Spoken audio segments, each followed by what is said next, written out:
Hello everybody and welcome back to Red Eagle Politics. Make sure you guys like this video down below and subscribe to the channel if you are new.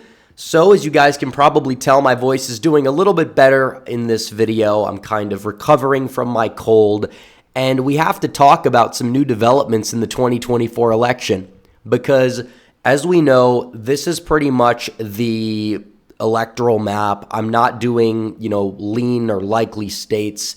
In this, yes, it is possible that a state like Minnesota could flip to Trump at the end of the day, or a state like Maine at large. That's not the point. I'm just trying to outline Trump's path to 270, given like the main 6 toss-up states that we've been talking about. And given some of the data that we saw from the primary, Democrats were in serious trouble regarding energy for Biden in Georgia. And Trump is up big in the polls in Georgia. He's up big in the polls in Nevada as well. And Wisconsin seems like that first domino to fall in the Rust Belt. So you can give that to Trump as well if you're trying to orchestrate his path to victory here. Doesn't seem like he's at risk of losing any single state that he won in 2020. So what does this mean? It means that Donald Trump needs to win one of 3 states in order to become president. Biden has to win all 3 of them. He has to win Arizona, Michigan, and Pennsylvania. That is what this election is going to come down to. Now, keep in mind, Trump needs to win one of them. Biden needs to win all of them, assuming that the states in red end up going for Trump at the end of the day, and assuming that the states in blue end up going for Biden at the end of the day. So that's why Pennsylvania is so important. Now, we have some new polling data out of Michigan we are going to be talking about in this video. But it is important that we cover the fact that Donald Trump has pulled ahead in the state of Pennsylvania for the first time in a while. That is with an outlier in there, a Biden plus 8 outlier. You see that there. Franklin and Marshall, they show Biden leading by 1. Usually their early polls have underestimated Trump significantly, but you look at the past 3 polls in the state of Pennsylvania. We've gotten new data over the past few days in terms of the recent 2 polls, but the recent Bloomberg poll, Trump's up by 6. He's nearing 50%. And then the Emerson poll, Trump's up by 4 in Pennsylvania. In the Fox News poll, he's up by 2. And that's very telling because that poll was actually accurate in the midterms. That was one of the polls that had John Fetterman defeating Dr. Oz by 4 percentage points in the final poll. And that's exactly what the poll ended up showing. And now you look at it, Donald Trump leads Biden 49-47 in Pennsylvania. And that's absolutely huge because not only is he defeating Biden, but there's not a lot of undecideds. He's close to 50. And it was an accurate poll. Now, the early poll for Fox in Pennsylvania in 2022 actually had Fetterman up by like 11, but they also had a lot of undecideds. Their poll before the election didn't have that many undecideds, and it was actually very accurate, which is very telling because you need Pennsylvania. You need Pennsylvania to win ideally. If you get Georgia and Pennsylvania, you don't even need Wisconsin. You don't even need Nevada. And this is a state that's razor thin. Trends are working against Democrats in many parts of the state. You could argue that maybe the Philly suburbs could get bluer, but still, there's a demographic floor for Donald Trump because even in those counties, there's a sizable portion of the population that is white working class. And Biden's totals among all demographics, in terms of his popularity, his favorability, they have tanked completely across the board, which means turnout is likely going to decrease. And you see that in these primary states. And it's true. And you could say, well, he doesn't have a contested primary. Well, neither does Trump at this point. And still, Biden may be getting in the 90s in some states percentage-wise, but he's not energizing his base. He's not energizing turnout. And he's been spending tens of millions of dollars. It's not like he hasn't been spending any of his war chest either, and still it's not moving the needle. There was no State of the Union bump whatsoever. If anything, it's going to be a State of the Union slump. We did this in the primary. You had a lot of the people in the DeSantis camp, they would say, oh, there's going to be a bump if X happens, when Y happens, when Z happens. None of the bumps ever came. And that really speaks volumes, even though Donald Trump was getting outspent in the primary in a lot of places. He did not put as much effort into it as a lot of these other candidates who were basically vying for second did, and Trump won at the end of the day. And are you seeing a similar thing when it comes to the general election? Well, it's entirely possible. Now we have less than 8 months to go, and Donald Trump is leading in Pennsylvania. He never led the polls in really any of these states going back to 2016 or 2020. So the fact that he's leading in nearly every single poll should tell you there is some kind of a shift. And you could talk about the midterms and polls, whatever, but Republicans didn't take the lead in really any of those swing states that they ended up falling short in until like mid-October. Late October. The polls from early October, late September, before early voting started, were actually dead on accurate. I don't know why that is. It's possible that people that already voted just stopped answering the polls, but we didn't see the same thing in 2020. Maybe they accounted for it a bit more. I don't exactly know what the issue was there, but still, looking at the big picture, when it comes down to it, Trump is leading in Pennsylvania. He's leading in every swing state. He's up in the polls in Wisconsin, which is unheard of because he always outperforms them by about 6.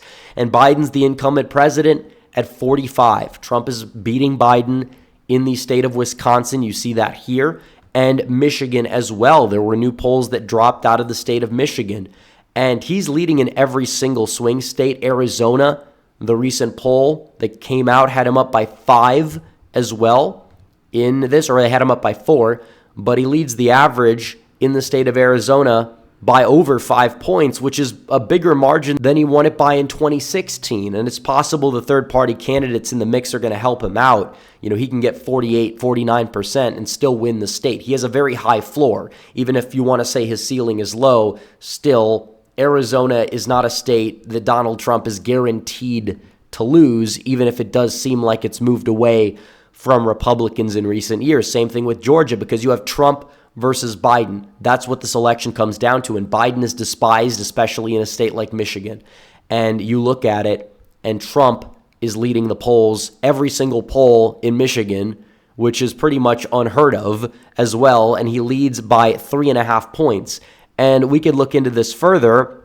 It's not like he's leading it just in Trafalgar or Rasmussen or like Insider Advantage, some right-leaning pollster that ended up being wrong in 2022. He's leading the polls in Quinnipiac. He's leading polls and pollsters that are very hostile to Republicans and that are very hostile to Donald Trump.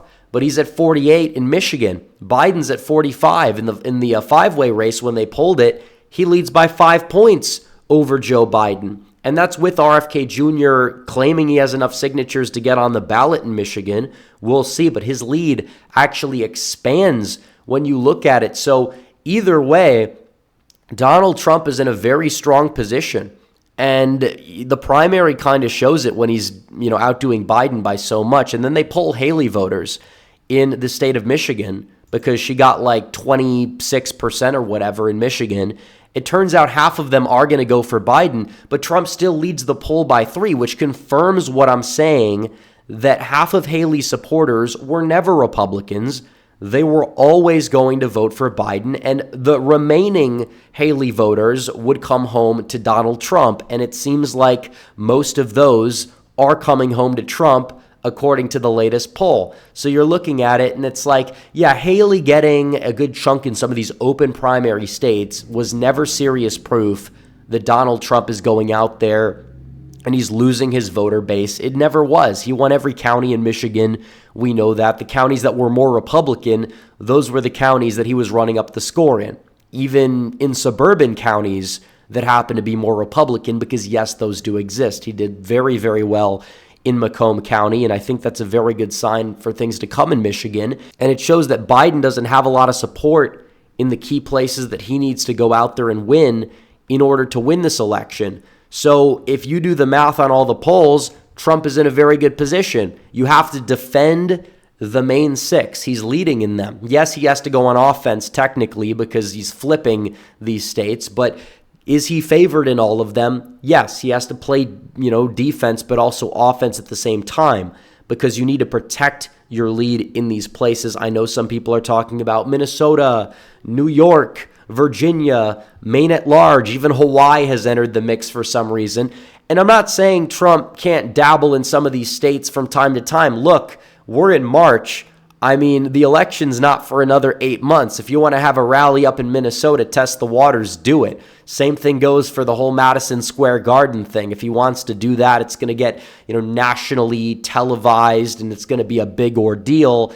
And there are down ballot races in New York that are crucial in 2024 to hold, so that you have a house that's Republican so you can work with it. So there's that, but still the main objective should be defending those main 6 states: Michigan, Wisconsin, Pennsylvania, Georgia, Arizona, Nevada. 5 out of the 6 were won in 2016. Nevada is probably one of the most likely states to flip, ironically, just given trends to the Republican column. This is a very winnable election for Trump. He's in a very, very good position. But you talk about Pennsylvania. That's crucial because that is the swing state that has the most electoral votes. And you could lose Michigan, Wisconsin, Nevada, and Arizona. But so long as you hold Georgia, or flip Georgia, I should say, and then you flip Pennsylvania, you're good. You're golden. That's why Pennsylvania is so crucial. But on top of it, even if he goes out there and gets Wisconsin and Nevada, and he does not get Pennsylvania, he's not cracking 270. So that's why Pennsylvania is so crucial. Do I think that Donald Trump can run the table on all 6 of these states? Absolutely. Do I think he's going to hold every state that he took in 2020? Absolutely. We have a long way to go before the election, but still at the same time, we're knocking on the door. We've got less than 8 months to go. Seems like some of these cases are crumbling. Biden's approval rating is below 40. Seems like the third-party candidates are going to be on the ballot in a lot of these swing states where they can kind of play spoiler. Yeah, Donald Trump is at least a 2-1 favorite in all objectivity. It's true. I mean, Biden at this point, he does have more money, but it's not by a ridiculous margin. Can he try to spend his way to being popular? Well, it's going to take a little bit more than that. It's going to take a miracle for him to be able to go out there and get by. So anyways, guys, thanks for watching this video. Like this video down below, comment down below, subscribe to the channel, hit the bell for notifications so you never miss another video. Follow me on social media. The links are all in the description down below, and I will see you guys in the next one. Red Eagle, out.